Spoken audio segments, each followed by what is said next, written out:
万岁爷，您这是去哪儿啊？去养心殿，给太上皇请安，向他禀报朝中大事。皇上，皇上，皇上，奴才有要事禀告。那怎么不早说呢？什么事？哦，奴才拟定了个改革盐务的方案，因为比较繁琐，一时半会儿也说不完，所以没敢在朝上具奏，就等下朝来单独向皇上禀告。那好吧，进去细说。这。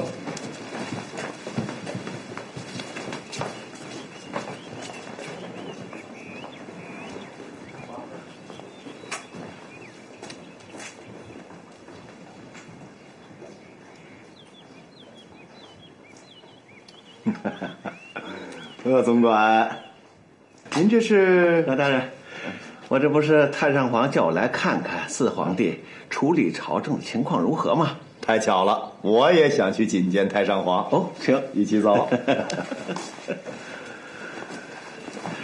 鄂总管，皇上处理朝政，你准备怎么跟太上皇说呢？这能怎么说呀？何大人，照实说呗。鄂总管，我看你还是照我想的说吧，这样实惠。哎呀，这么实惠，我当然照着何大人的意思说啦。何大人，您想让我怎么说呢？鄂总管是明白人呐。太上皇，太上皇，奴才和珅叩见太上皇。你怎么来了？下朝了吗？太上皇，奴才一日不见您，心下又是想念又是凄惶，所以忍不住过来看看太上皇。来，起来。这永琰呢？皇上下朝以后就直接回寝宫了。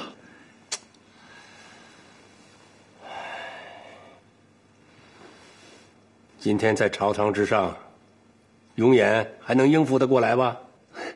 奴才看不大懂，似乎好像没出什么大的差错。哎，和珅，你说说。太上皇，这奴才不大好说。有什么不好说的？让你说你就说。太上皇，皇上今天在朝堂上大略是不错的，当然有些事情分寸拿捏的不是那么准，也无大碍。什么事情上还不够准？那奴才就斗胆说两句啊。您比如说这个四川民乱吧，那分明就是乱民犯上作乱。可皇上却说那是吏治腐败，官逼民犯。哦，那如此说来，就都是朝廷的不是了。对付乱匪，太上皇是早就定下了围剿的策略的。可是皇上却要以招抚为主，那奴才就想啊，那朝廷如此软弱，长此以往下去，教匪必会日益猖獗，酿成大祸呀。不过太上皇您放心啊，皇上毕竟是刚刚主持朝政，有些失误也在所难免。看来朕的担心并非多余。永远稚嫩，让朕怎么能放心得下哟？太上皇圣明。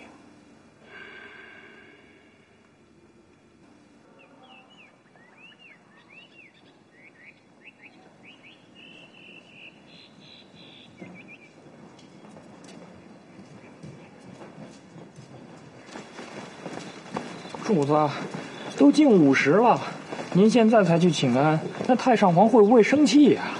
不会的，当了60年皇帝，皇阿玛一定最清楚什么叫身不由己了。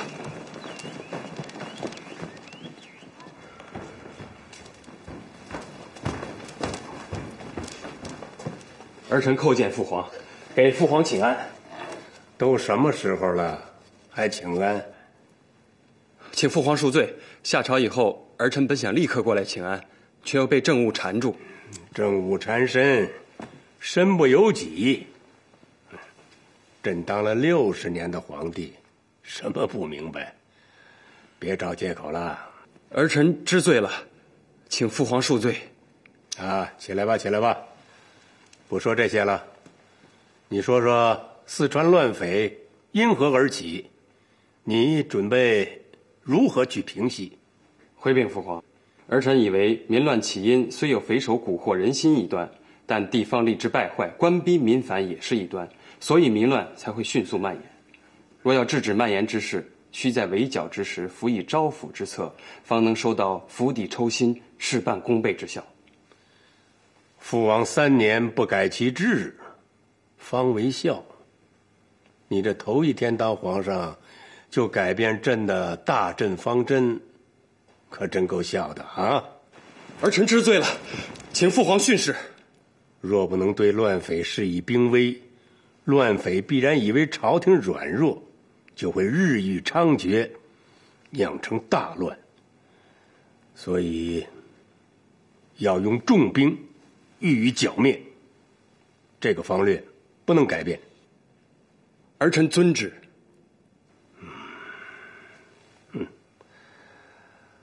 你第一天当皇上，就让朕这么不放心，以后可怎么办呢？奴才倒有个办法可以让太上皇放心。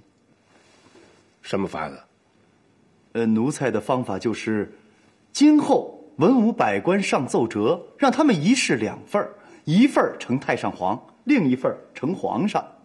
凡有重大事件，还是由太上皇做主。这个法子好。那这样一来呢，太上皇也不必担心朝政出现失误了，而皇上呢又不必那么辛劳，两全其美。皇上，您以为如何？和珅，你可真是用心良苦啊！这个办法可行。哎，起来起来，容颜，你说呢？父皇亲自训政，是儿臣的福分，儿臣由衷感激父皇恩典。只是太上皇又得辛苦了，不能享清福了。哎，朕本来就没有打算享清福，这件事儿就这么定了。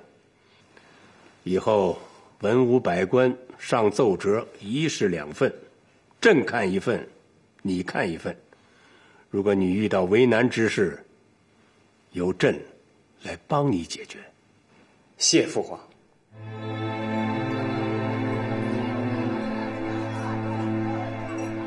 客官您慢用。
老爷，你要干什么呀？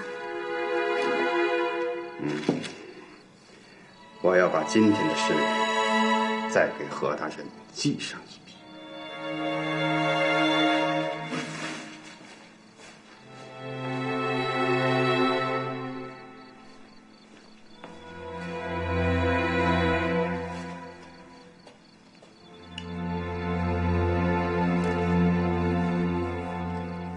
启禀万岁，文渊阁大学士程文同昨天晚上突然中风，奏请开缺。哦，准奏。程文同是朝廷的老臣了，一生尽忠守职，应好生给予安抚。奴才这就去办。可是那谁来补这个缺呢？这个待朕与太上皇商讨以后再定。奴才明白了。皇上，两广总督朱时均急录太上皇御制百运诗，呈书5册，托臣上呈太上皇和皇上御览。呈上来，呈上来。这。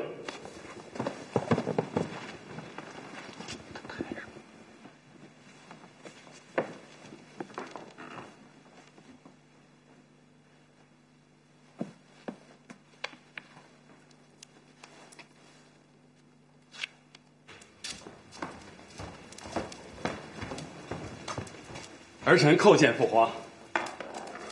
起来吧。谢父皇。今儿怎么那么高兴啊？啊，父皇，那个朱时均呐，把父皇多年来的诗作辑录成册，并详加校注，成书5册，命名为《御制百运诗》，托人转呈父皇。哦，哎，好，哎，拿来朕看看，请父皇御览啊！好，朕看看啊。这个朱时均呢，心很细，堪称是朕的知音呐。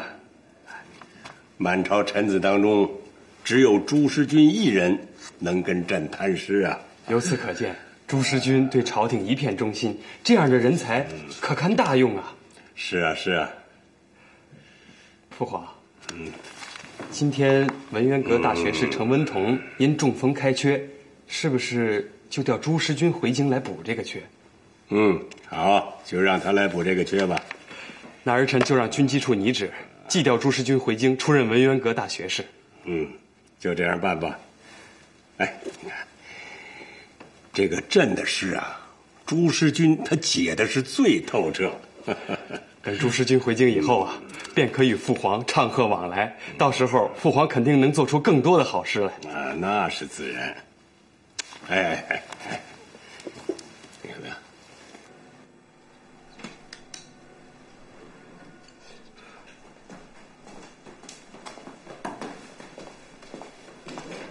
等等。何大人，这是替皇上拟的旨稿。什么内容？发往哪儿的？发往湖广，是调任朱时均进京担任文渊阁大学士的圣旨。皇上要调朱时均进京当文渊阁大学士？是啊，何大人您不知道吗？拿我瞧瞧。这。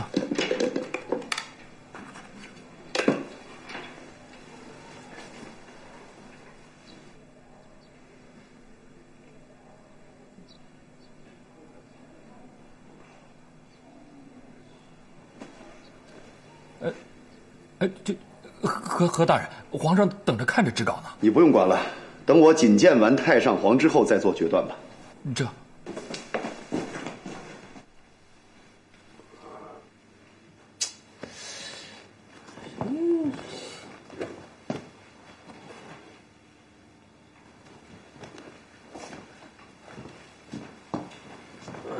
哟，太上皇，您找什么呢？来，让奴才来。哎呀，我那个红木如意呢？早晨还在呀。在这儿呢，太上皇。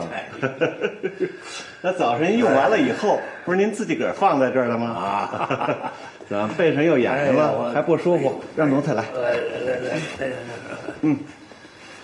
来，用点力。好。哎呀，朕的这个脑子是不行了，老了。哟，太上皇可不能这么说。您说，谁一天没个三昏三迷的？您那记性比年轻人强多了。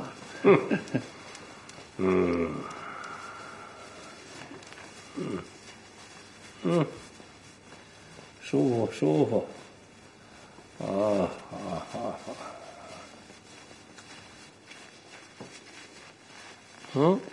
嘿，和珅，你什么时候进来的？奴才也是刚进来，顺便问太上皇点事儿。什么事儿啊？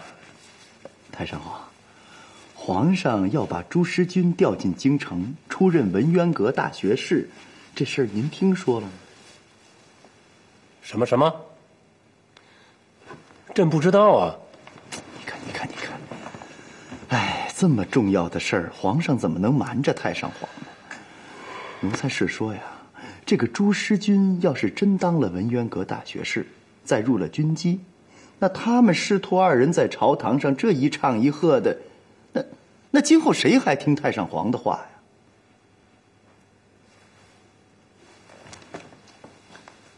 传永琰立刻来见我。这。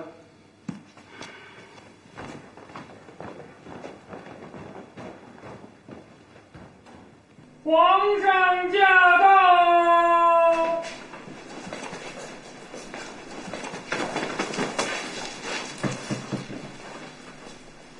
叩见皇上。起来吧。谢皇上。调朱时军进京的旨稿还没拟好吗？回禀皇上，拟好了。那为什么还没呈上去？非要朕亲自来问？回禀皇上，旨稿被何大人拿走了。什么？他把旨稿拿去干什么？他说拿去觐见太上皇了。叩见皇上，万岁爷，太上皇请您上养心殿说话。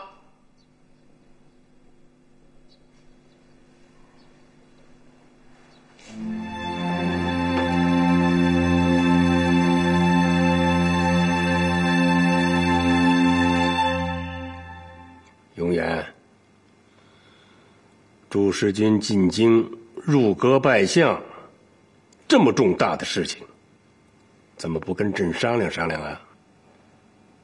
父皇，儿臣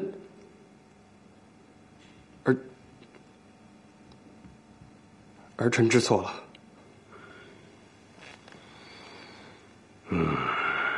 知错就好。你翅膀硬了，小事就算了，大事瞒着朕，不跟朕商量，能躲就躲，能绕就绕。哎，你以为朕是跟你争权吗？儿臣从来都没这么想过，此心苍天可见。好了好了，没想就好。朕不是不会享福，读读书，吟吟诗，寄情山水，颐养天年，那神仙般过的日子，何乐而不为啊？可朕不放心的是你。身为一国之君，建作未久，难免虑事不周，万一有失，就会酿成大乱。朕不帮你，有谁能帮你啊？啊？可你呢，总想绕开朕，真让朕不放心。儿臣知罪了。儿臣以后凡事都向太上皇请示过，再做定夺。哎，起来吧。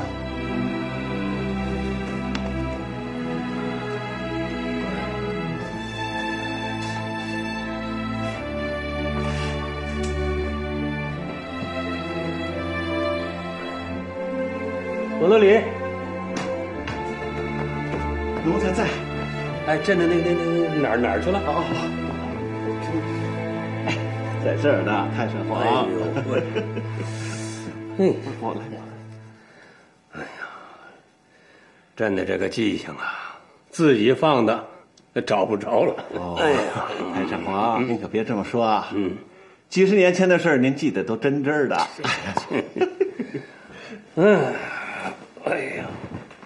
哎呀，这个枕头弄这么高干什么呀？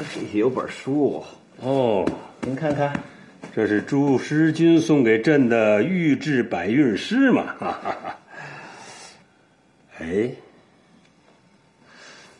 对了，永琰呈给朕的时候，为朱时军的事儿禀报过朕，朕怎么就给忘了呢？快，传永琰。这，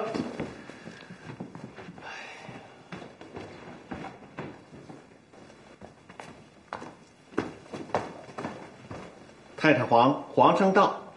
啊，进来吧。儿臣叩见父皇。进来吧。谢父皇。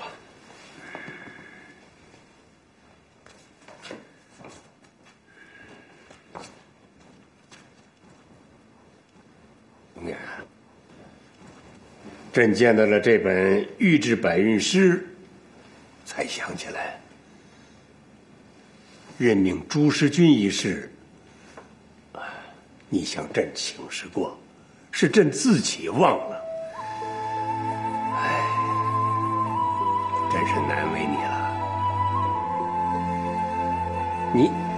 你当时怎么不提醒朕一下啊？阿爸。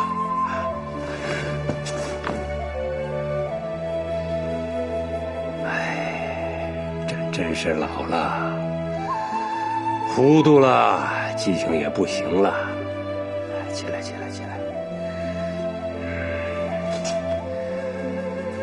朕是担心，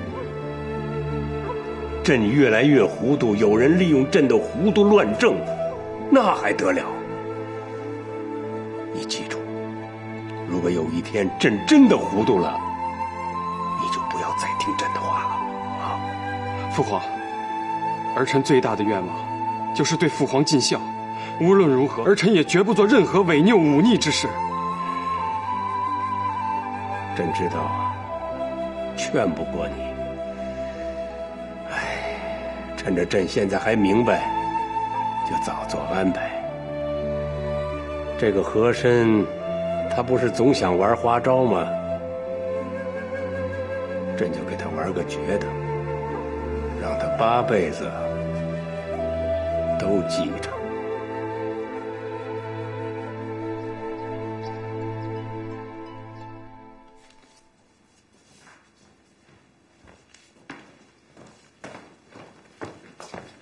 奴才拿来了，太上皇。打开。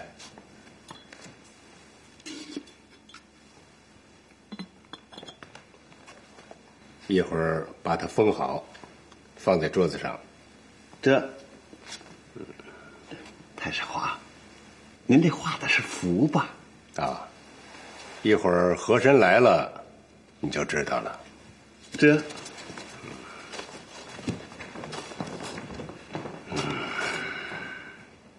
太上皇，如此粗陋的罐子怎么会摆在您桌子上？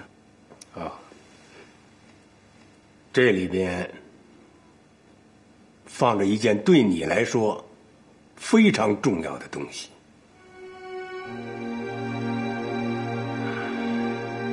也许有一天，它会保全你的性命。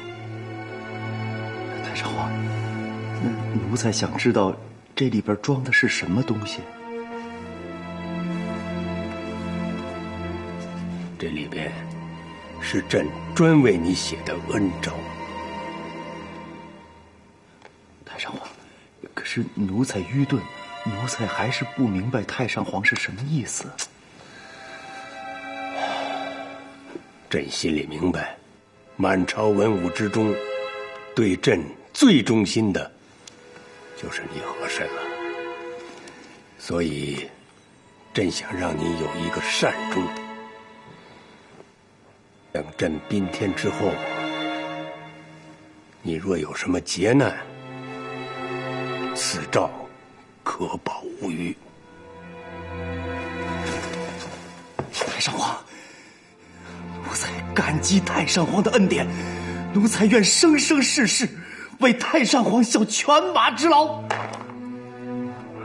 起来吧，马洛林。在。拿到你的房间，吊在房梁上。朕宾天之后，方可拿出来宣誓。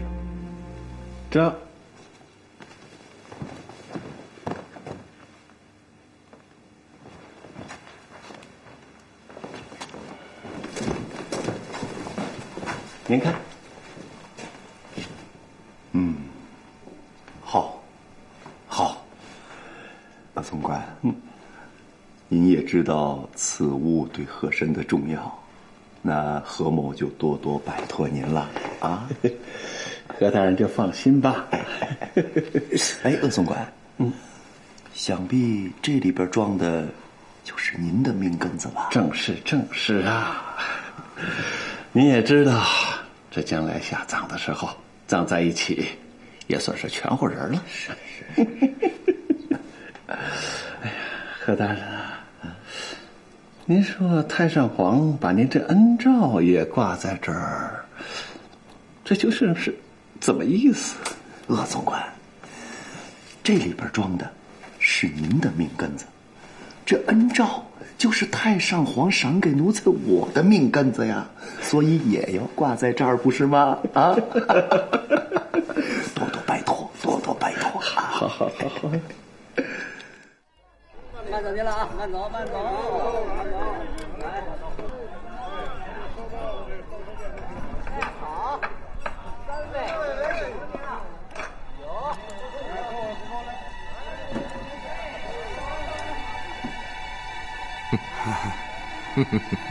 福大人，广大人，广御史近来似乎经常在此小酌，好闲着呀？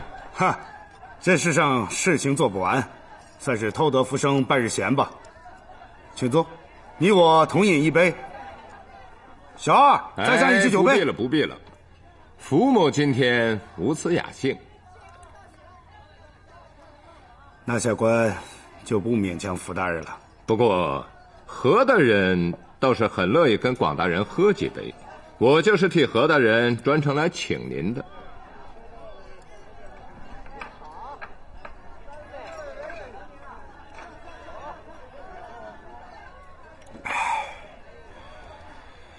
既然是何大人的面子，广兴不去就是不识趣儿了。好，恭敬不如从命，请吧。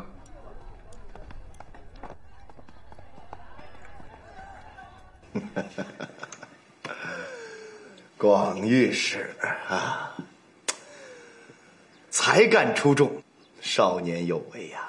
啊，这将来必是国家栋梁之才呀！其实何某早就有意结交，一直苦于没有这个机会。广御史，今天借这杯薄酒和广御史交个朋友啊！多谢何大人美言，广兴实在是愧不敢当啊。何大人是堂堂的当朝首辅，一品中堂，广兴只不过是一个小小的4品御史，这期间有着天壤之别。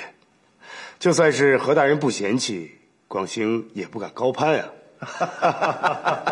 过奖了。哎，不过广大人刚才这话倒是提醒何某了。广大人，你这个4品御史好像做了有些年头了吧？不多，6年而已。惭愧呀！广大人如此才俊，居然6年不得升迁，这是何某之过呀！啊，既是何某之过，那我就要将功补过啊！广大人，户部刚刚出了一个3品的实缺，我明天就向太上皇举荐你，保你1年之内官居2品。多谢何大人错爱，广兴不懂钱粮，实在是不敢担当户部的差事啊。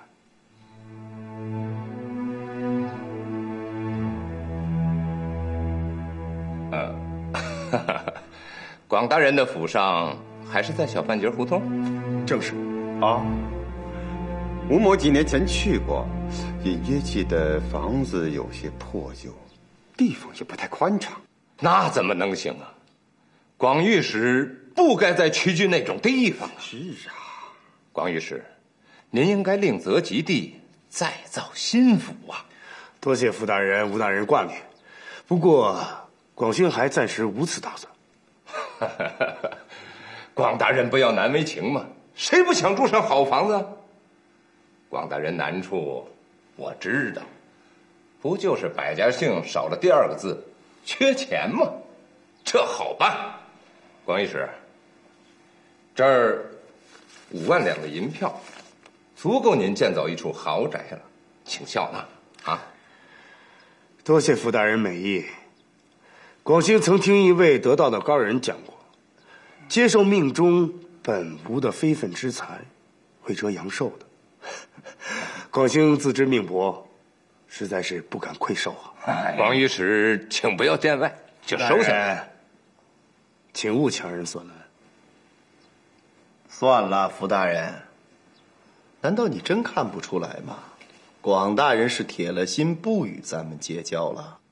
何大人言重了，广兴只不过胆子太小，不敢肆意妄为而已。是吗？话说到这一步，还有什么话讲？送客。多谢何大人款待，广兴告辞了。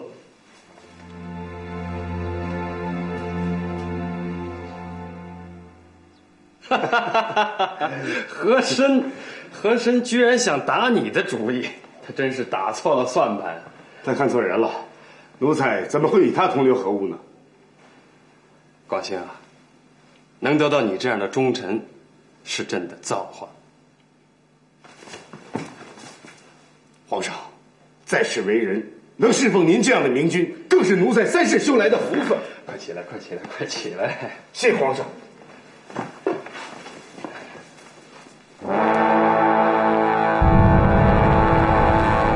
尽管皇上已经登基，但这立后的事儿，还得是太上皇拿主意。你也知道，这能跟太上皇说得上话的，也只有他和珅。哥哥又找和珅了。这一次啊，是他主动找咱。和珅说了，他愿意促成妹妹主内治，统帅6宫。喜特拉是嫡福晋，又无失德之处，立策不立嫡，于理不通啊。哥哥，你别听和珅胡说八道了，就是因为他，皇上从来不拿正眼瞧我，我还不如一个寻常百姓家的女人。所以呀，咱们得利用和珅，通过太上皇翻身。和珅说了，说立嫡立策无一定之规矩。太上皇对和珅，那可是言听计从啊。和珅，皇上憎恶和珅，我也不受待见。你别再听和珅了。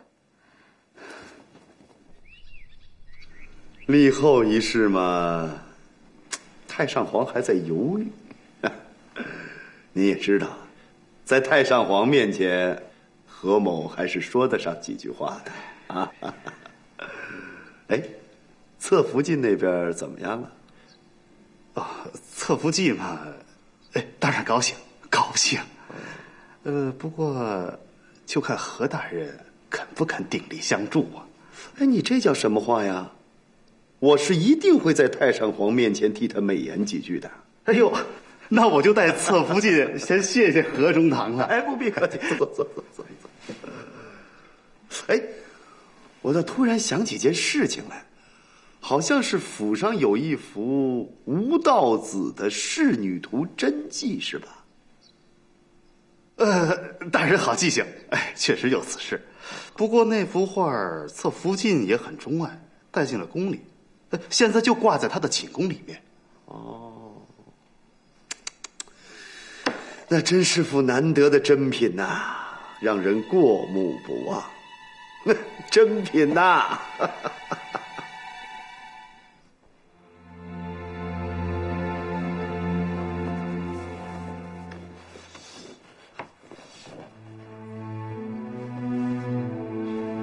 好了，等和珅说服了太上皇，正了中宫，皇上自然不敢怠慢你。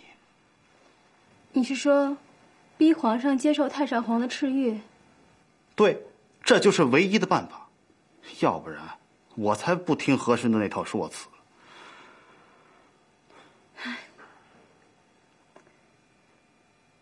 看来只有这种办法。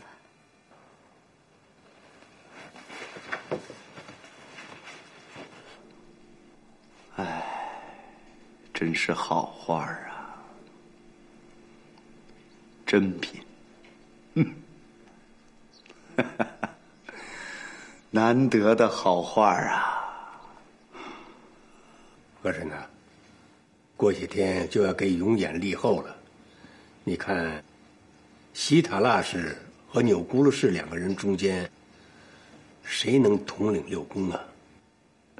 太上皇，奴才以为钮钴禄氏出身名门，机敏贤惠，很识大体，似乎做正宫更合适一些。可是西塔腊氏又没有什么不合适的地方，他跟永琰的感情很好啊。是啊，太上皇，永琰和喜塔腊氏15、16岁结合，这就算是民间说的那种初恋吧。此前二人并不解风情，所以说感情很好。不过这种感情只能让永琰陷于私情，并不能专注于朝政，所以让他统领六宫似乎不大合适。有道理。回头我再问问永琰。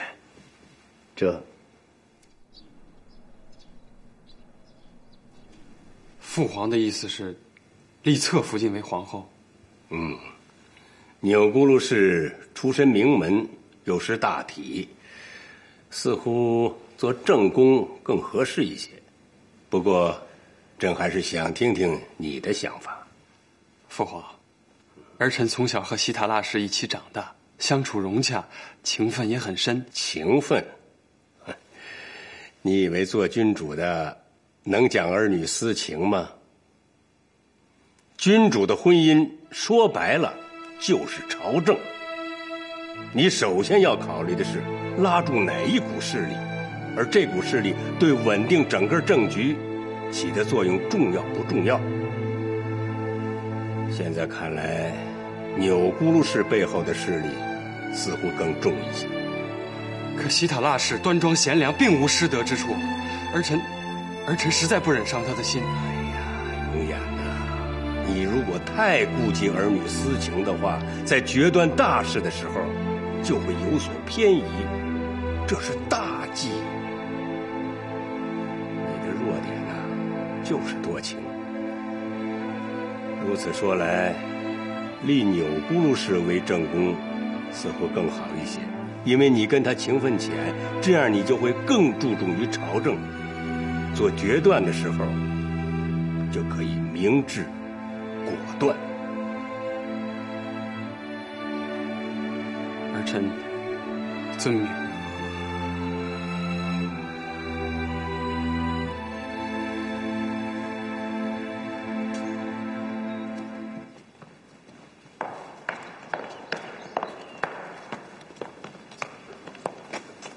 臣妾叩见皇上。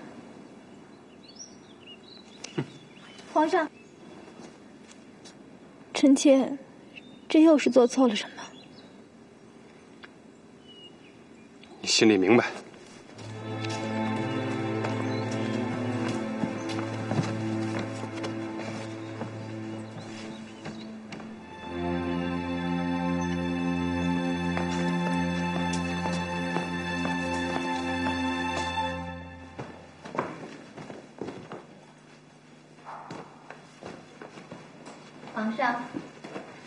皇上，我特地让御膳房给您准备了一碗莲子桂花羹，您趁热喝了吧。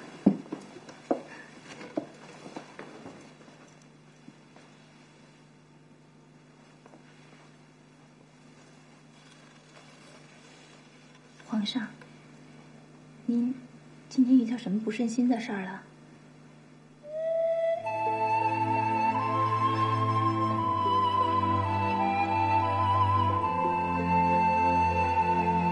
不便说就罢了。不过皇上，凡事要想开一些。朕没法顺心。刚才太上皇叫朕去，说是要立侧福晋钮钴禄氏为中宫，你为皇贵妃，把嫡福晋放在侧福晋之后，一定又是和珅从中捣鬼。也不知道阿玛是怎么想的。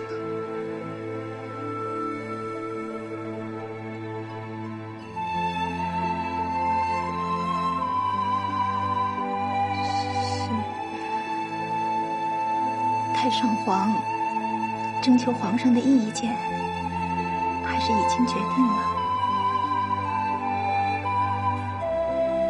决定了。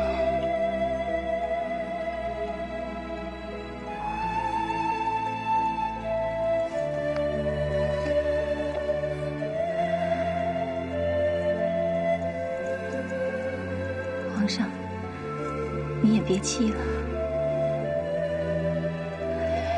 中宫也好，皇贵妃也罢，只要后宫和睦就行了。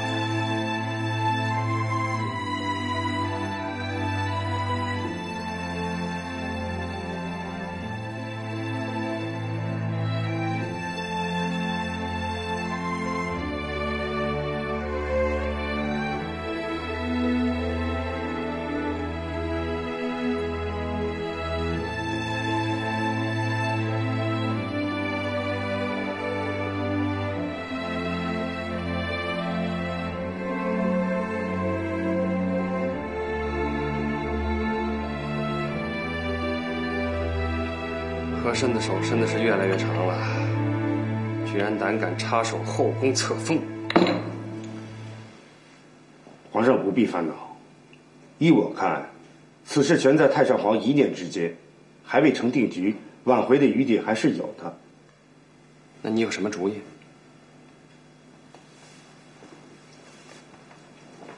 廷臣中，只有德高望重的王中堂，能有办法钳制住和珅。这事儿找王杰，只要让王杰知道是和珅搞的鬼，他自己会主动站出来阻拦的。